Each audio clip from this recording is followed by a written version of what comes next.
Do not give up on your legal status. Many people fail to respond to RFE or file an application before the deadline. This is why we offer a strategy session for 15 minutes at no cost to you. Not everyone qualifies. First, you need to speak with our CARES team. We receive many requests, so we recommend you answer a few questions on our website, greencardguys.com. Our mission is to help people live and work in America legally. Go ahead and subscribe below and follow and share. Talk to you soon.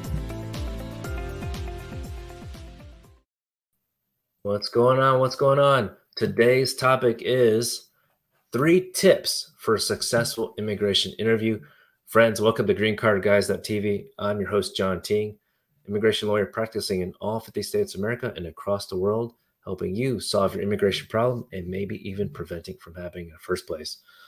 Okay, folks, so I'm here to answer any of your questions, and you can do that by typing it in the comment section.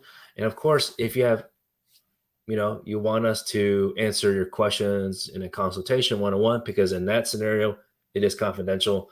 Here on the live show, it is not confidential, of course, as you can imagine. So if you want a confidential phone call, video call, please give us a call right up here, okay? And you can answer a few questions on the freevisaquiz.com to see if you qualify for a free 15 minutes. Not everyone is qualified for a free 15 minutes, okay? So even if you're referring cases to us. So this is the way it works, because we get a lot of requests. And let's see here. So the other thing is, just before I forget, for some housekeeping here, is we do offer free guides on our website, greencardguys.com. Okay, and where you can go is right here. Go to our website, greencardguys.com, and get one of our guides right here, okay? They are talking about family visa options, investor visa options, employment-based, which most people don't think about, because if you don't have a family member that can sponsor you, or it's a family preference, you might not want to wait those 10 years. So you want to think about a company sponsoring you. Okay, so check that out. And of course, the most common one these days is about mandamus, suing for your legal status, because you deserve to get your legal status sooner than later. And the government loves to delay people, okay? So don't think you are stuck, okay? Well, I mean, you could be stuck, but don't feel like you can't. You got to give up. Do not give up, all right? So 3 tips so preventing you from giving up for a successful immigration interview. Please note, yes, in 2023, the trend is that the government is approving cases, marriage-based cases, where the person, the beneficiary, foreign national, is here in the United States. So we sent several success stories out to our to folks that have contacted us before, and some people reply back, say, what about me? But look, upon closer inspection, it's someone who is the beneficiary, the spouse is abroad. So this 2023 trend is for people who are in the United States. Now, and then some people say, well, John, it's been like 6+ months. How come mine hasn't been approved? Well, let's say you gave everything you could, marriage evidence.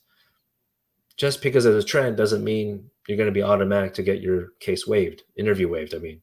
Okay? In general, the default is for an interview. So, but even if you do have an interview, it's okay.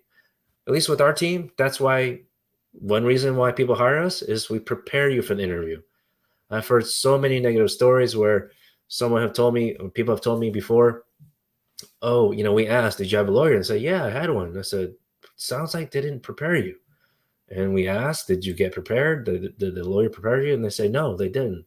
So whether you pick our light, pro, or max plan with our law firm, we absolutely prepare you for the interview if you have one.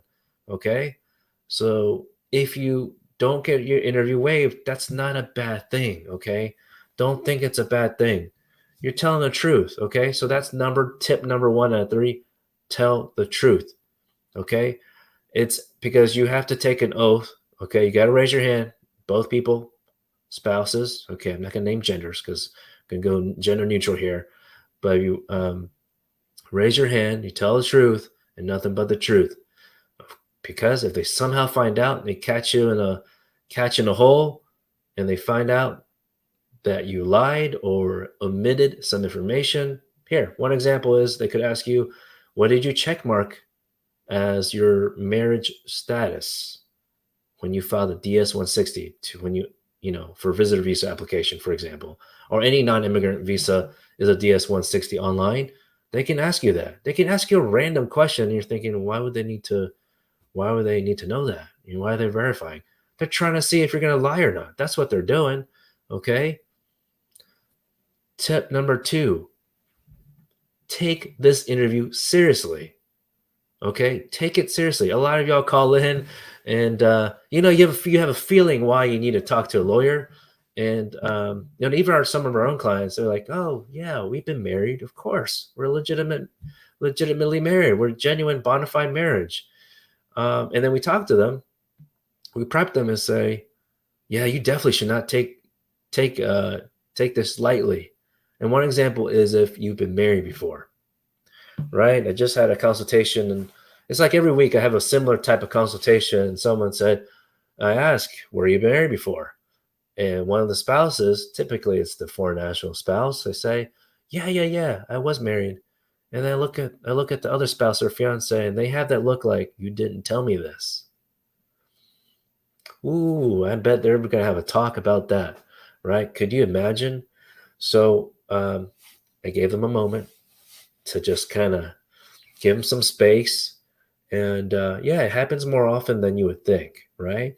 So, and I don't think the foreign national spouse intended to hide that information, but you would think reasonably, if you have this reaction I just shared with you, is that if you have this reaction like, that's strange, why not share that kind of information? It's kind of like your date of birth. Your spouse or your significant other should know it. Um, yeah. So please share that information. So that's why, just in case, we have the prep, because when we have the clients answer some questions, both spouses don't normally check either each other's answers, which is fine. That's not required, but we do talk about it in the consultation and throughout the case to prepare you for the interview. Okay. And again, 2023, you might not even need to interview. It might be waived, and that's okay. But I think in general, it might be a good idea to share, be, confide in your spouse to share things like this. Maybe even share something like, you've been arrested before, kind of think that's a big deal. You know, hopefully that's not a reason that your fiance won't marry you or your spouse would get divorced with you, but you might want to share that. I mean, most people don't talk about like your credit score. That might be a good idea, honestly, but the USCIS surprisingly doesn't ask what your credit score is. So thank goodness, because no one talks about that. Usually people don't talk about finances, which, non-immigration tip, you might want to talk about each other's finances. I think it's just better for anyone's relationship in general. Like I do for the business, I have to check very often to pay my team, right? So to kind of give you an idea. So that's tip number 2. Okay.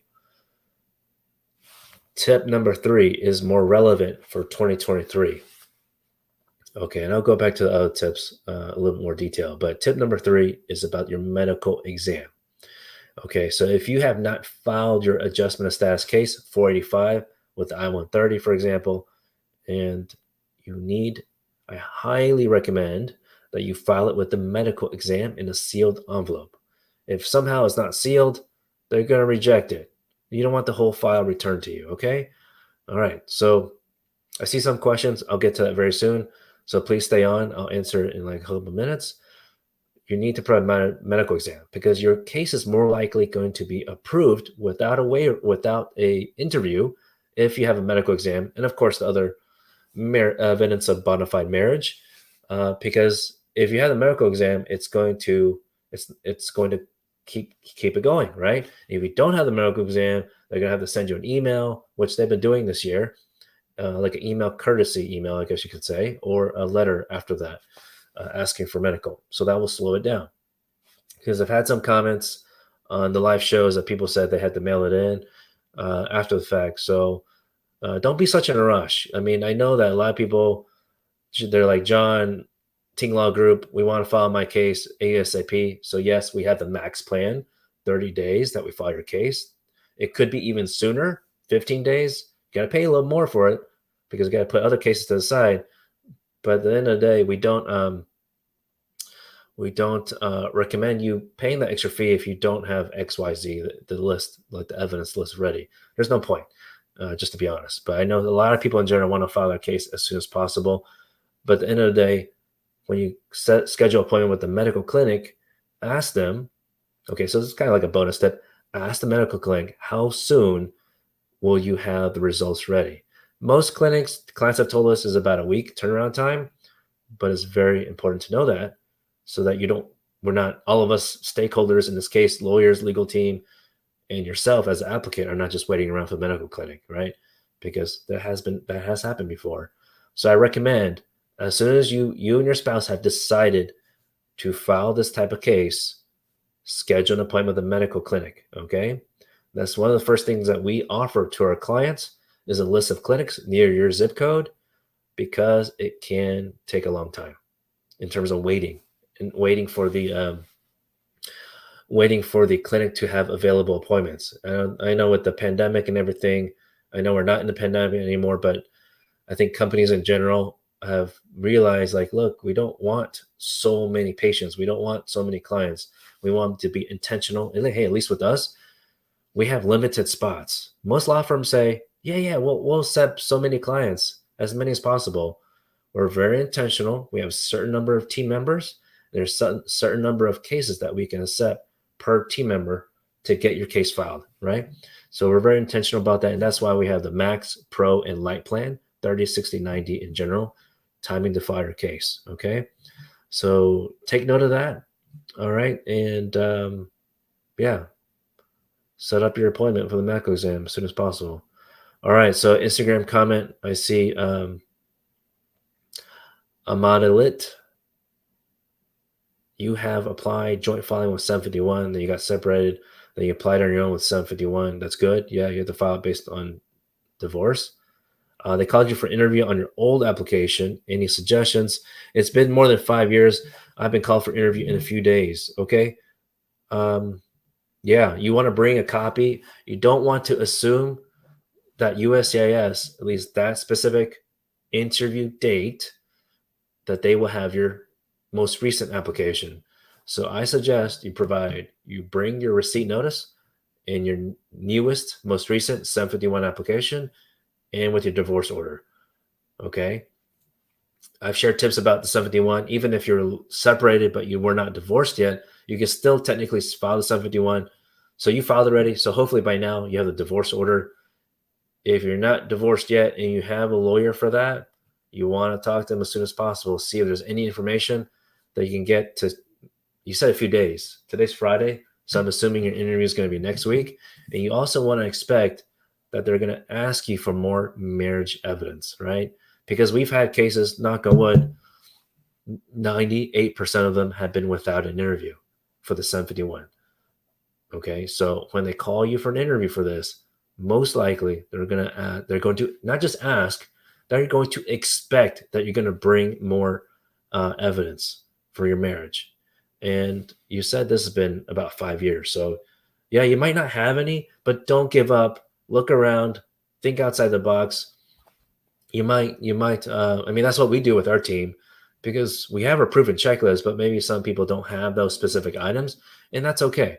That's why we have team meetings. You can self-schedule an appointment with one of our attorneys. That could be with me, might not be, depending on the day. But you want to think outside the box. So it could be if you travel together, flight itinerary in your email. I've had a client tell me in the past that every time they receive the email, they just delete. I'm like, it's free storage typically. Don't delete, okay? So or messages on whatever platform you use, social media, Instagram, WhatsApp, WeChat if you're Chinese. So yeah, Facebook, Messenger, if you have any old messages. So anything, just don't give up, okay? FaceTime, call log. All right, so that kind of give you an idea because you don't want to waste time. When you go there, you got to know what they're thinking, what they're expecting. They're not just having a chit chat, okay? If they're just chit chatting, they actually don't want to do that. They don't have time for that.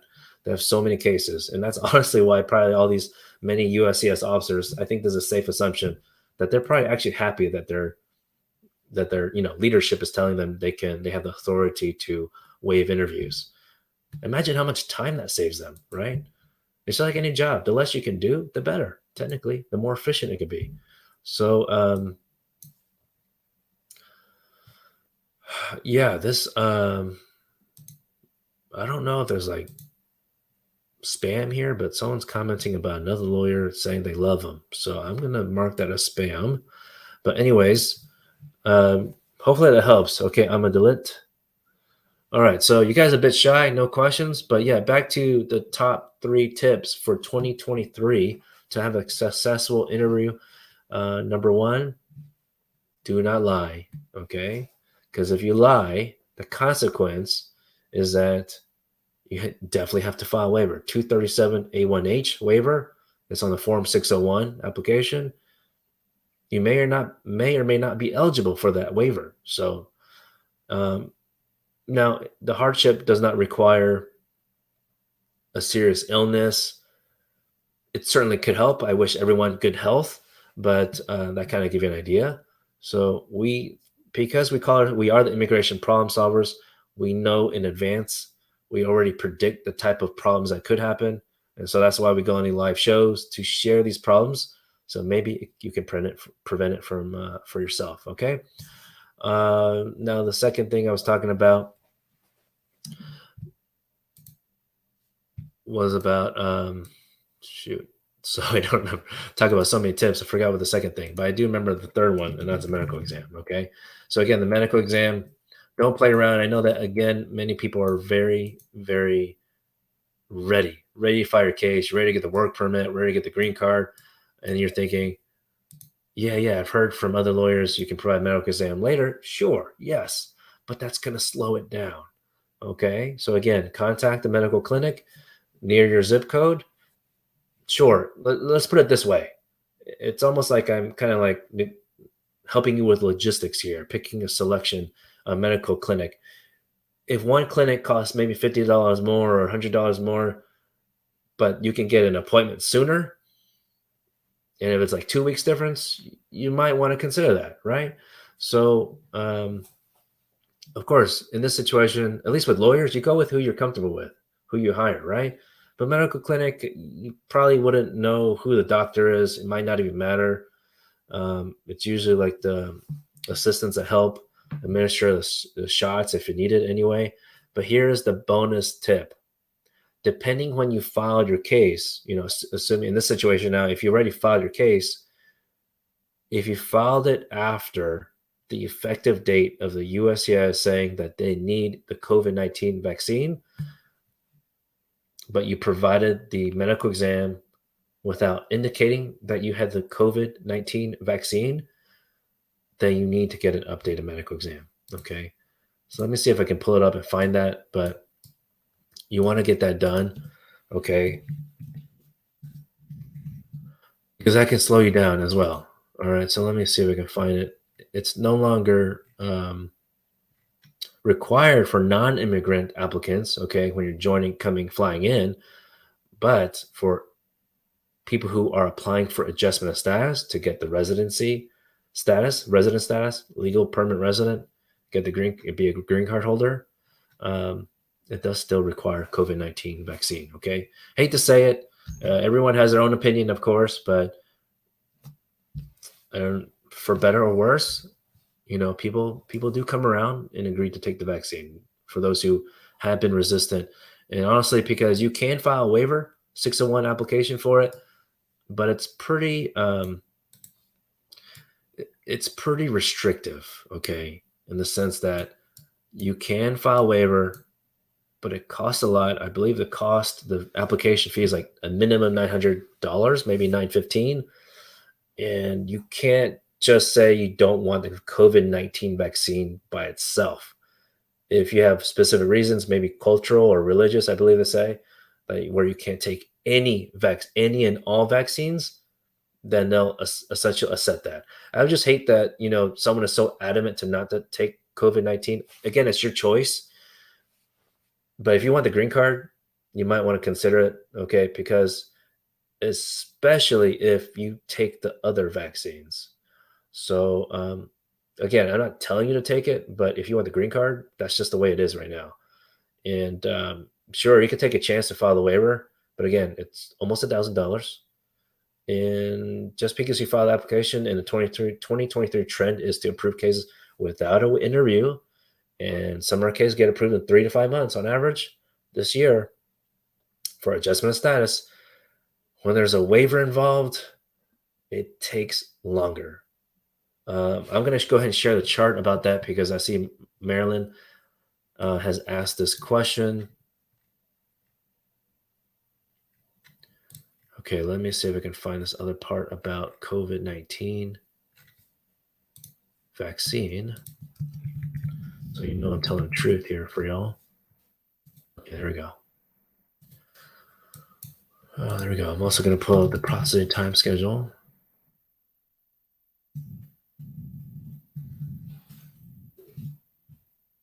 Okay, let me share my screen, present it. Okay, you're welcome, Amadulit, if I said that correctly. Okay, here we are. So this press release, well, this release was actually information was in September 2021. So it's a while ago, but just refreshing y'all's memory here. They announced that effective October 1st, 2021, the applicants are required to complete the COVID-19 vaccine series. I believe there's more recent guidance that said as long as you got one shot, then that's enough. I believe. You might want to check that, but that's what I recall seeing. I could be wrong.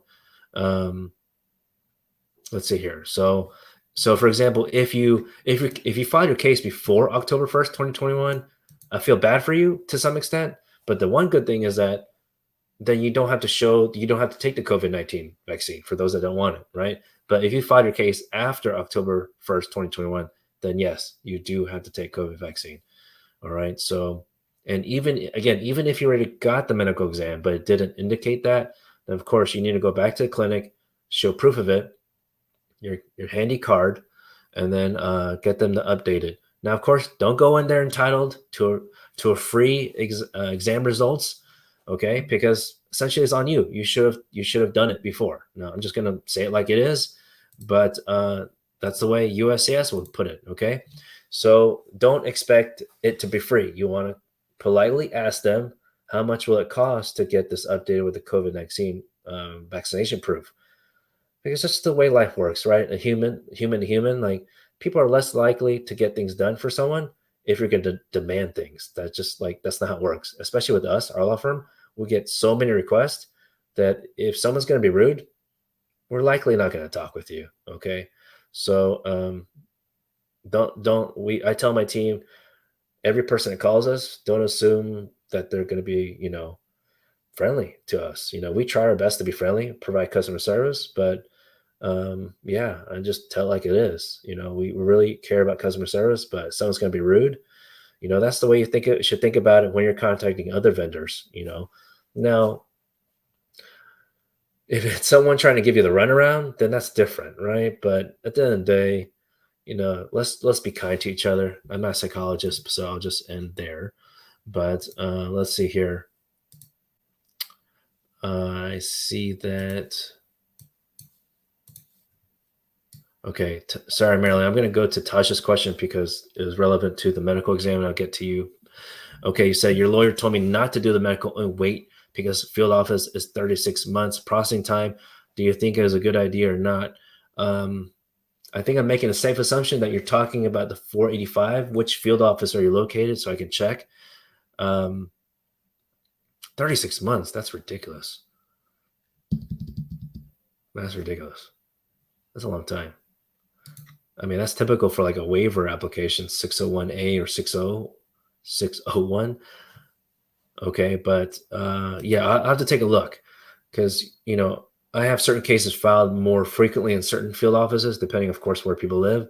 But let me know. I mean, in general, if yours is a marriage case and you believe you provided a sufficient amount of marriage evidence, then in general, I would just mail it in. Okay. Ooh, for Hotlanta, 485. Okay, let's go here. Let's go. Okay. Let me share my screen. Okay, let me select the form 485. Yeah, pretty sure this will. Okay, I've selected Atlanta. Okay, so yep, 36 months, 80% of cases. Um, when did you file your case, by the way? We can take a look at this inquiry date. Um, but that 36 months, and if you even though it's 36 months in general before the pandemic, cases were approved average 12 months. Now it's 2023. Generally, case approved in 3 to 5 months across the country. If not guaranteed, but in certain scenarios, you provide a sufficient amount of evidence and you got the medical exam in. So Tasha, if you're I think that's your name, yeah, Tasha, um, case IR5, yeah, okay, gotcha. So either way, I mean, yeah, I this is new year, right? It's 2023. My advice in 2022 would be different. You filed in March 2022. Okay, I see. Yeah, I just generally, yeah, it's been more than a year. Okay. Yeah, I would. And these cases shouldn't take that long, right? They definitely shouldn't. So even if it's not marriage, it's should be, it's based on parent. It should be even faster, you would think, right? But since it's less evidence to provide, much less evidence to provide. So yeah, my default right now in 2023 is just send in the medical. Okay. Yeah, it could expire. It's valid for 2 years. So keep that in mind. But hopefully your case isn't processing for another freaking 2 years. That'd be ridiculous. Right? Because if it's 2 more years, that'd be almost 3 years you'll be waiting. So I think the risk on that's just my 2 cents. Of course, you have your own lawyer, but maybe that's why your lawyer says don't file it now because a medical exam is only valid for 2 years. But again, if your case is going to take 2 years, that's ridiculous. So I think it's okay. Um, so if your case is currently at Atlanta field office, then you mail it to the Atlanta field office. Otherwise, if you're not sure, then mail it to the address that's on the bottom left of your receipt notice. Okay, the 797C. But keep in mind, it could be frustrating. Even if you mail it to the address that's on the 797C, your case file might not be there anymore. So it is a risk. I've never worked for USCIS, so I don't know exactly where it could be. But this is one of those things, they should just accept things electronically, including a medical exam. They do for certain cases like this. But anyway, hopefully that gave you an idea. Okay, let's see. Maryland, sorry about that. Good afternoon. Any news on 601A wait time? Okay, here we are. Let's check it out. Okay, I got to wrap up soon, but let me see. 601A, I clicked that one. Which service center is your case located? Well, there's only two, so for this one. So 7. Ooh, that's what I expected. Nebraska Service Center, folks, is at 80% of cases are being completed in 38 months. That's a heck of a long time. That is 3 years. That's 3 years of your life that you're waiting. So people ask, do I have to wait the amount of time that shows on the processing time? No, think about it. Number one, cases before the pandemic in our case experience were approved in 8 months for the waiver. Now, that was before pandemic. Any excuse they give now, I don't care. We file a lawsuit if it's been 12 months, okay? Just because it shows on processing time, it doesn't matter because number two, they can literally change the process time almost every day. So it's like, I don't know, is it like Frogger? Like you're chasing a frog, like it's going to go left and right. Like if we have to file, like, no, that's not how it works. We don't have to wait for processing time schedule. That'd be ridiculous. And so let me go to Potomac Service Center. It probably is very similar. Ooh. So if y'all on Instagram, you can't see this, unfortunately, but I'm sharing on YouTube and Facebook. Maryland has asked any news on the 601 wait time, 601A. And right now at the Potomac Service Center, it's 43.5 months. Look, If the other reason we suggest file a mandamus, okay, especially for our own clients, number one, we feel bad, but number two, that you have to wait so freaking long because after the waiver is approved, you gotta go. Typically, you gotta go abroad. Okay, you gotta go back to your home country for the interview. Okay, for the visa interview. So that's number two is that the amount of time you waited, and maybe if you had the resident status, the legal permanent resident status in hand, maybe you could apply for a better job. So in that amount of time, you could have got a pay bump, right? So you might think in this current moment, if you've been waiting so long, oh, it's going to cost more to hire a lawyer for the mandamus lawsuit. Yes, but in the long run, you're going to reduce the time waiting and waiting.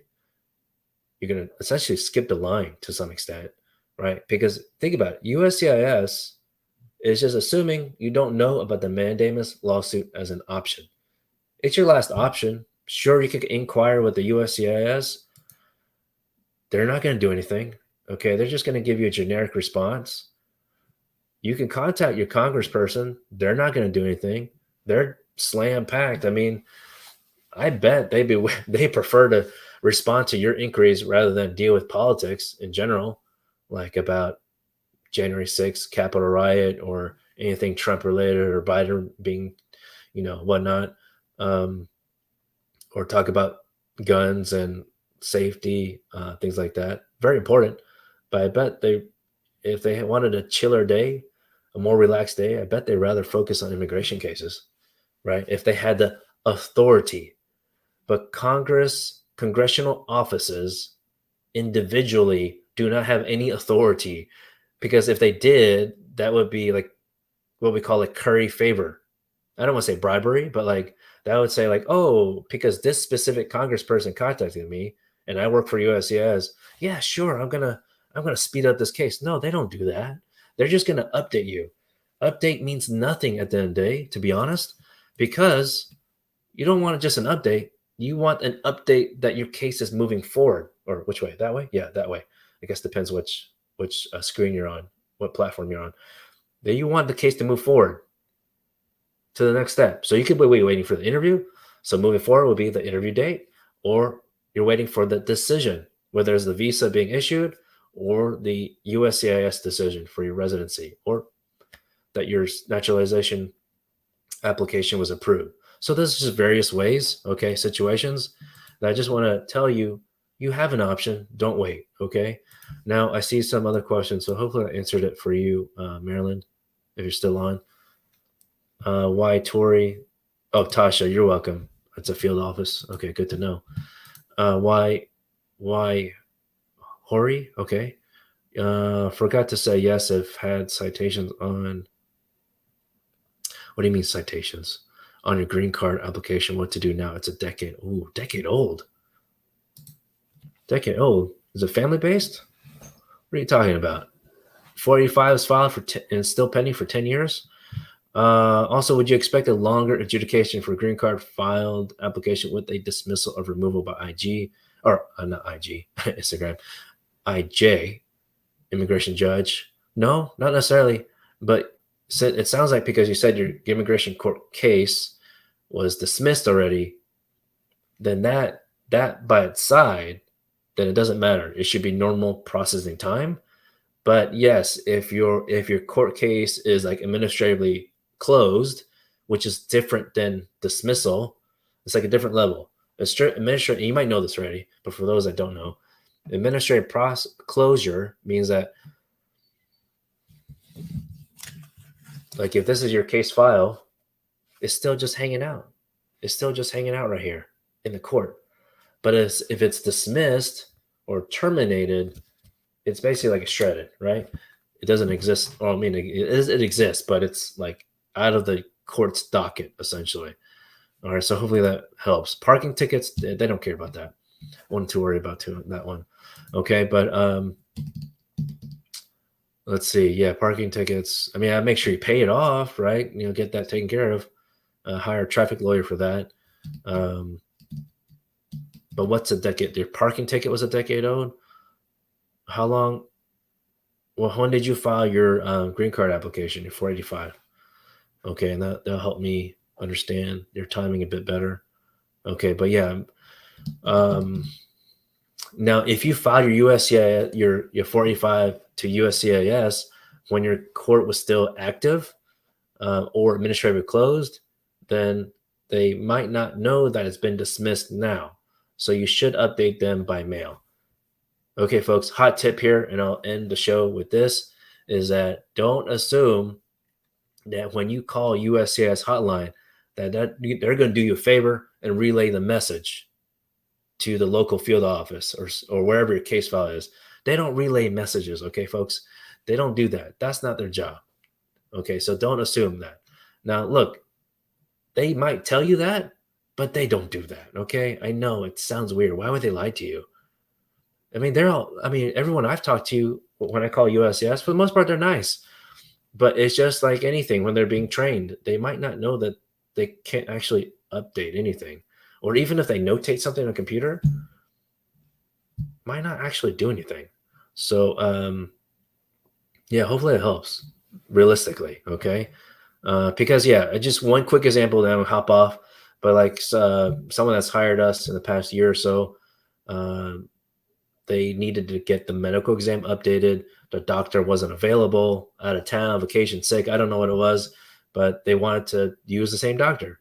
I think just for convenience, but it turned out to be not convenient, unfortunately. They're still waiting. We filed our case, but anyway, the immigration, USCIS, they denied their application. They failed to show up to the interview because they thought that calling in to the USCIS hotline center, the representative said, customer service tier 1 said, yeah, we'll update the file. We'll let the local field office know. They don't do that, okay, folks. So don't think that just because someone's nice that will make it seem like USCIS is there for you. Okay, they're not there for you. Okay, we're here for you. Please know that.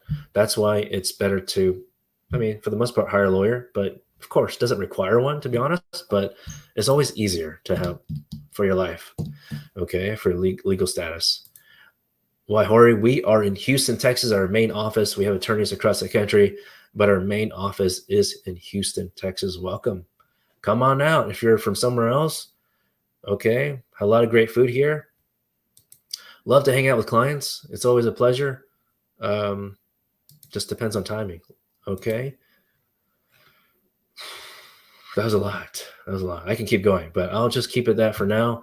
Thank you so much. Again, if you're new to the channel, thank you for tuning in live.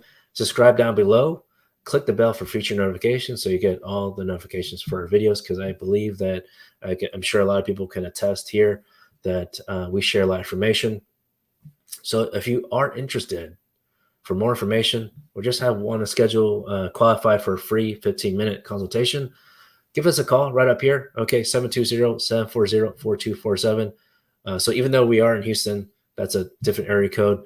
Or go to free visa quiz to answer a few questions, and we'll get back to you as soon as possible. Okay. Thank you so much, and wish y'all today's Friday. Wish y'all a wonderful weekend. Take care.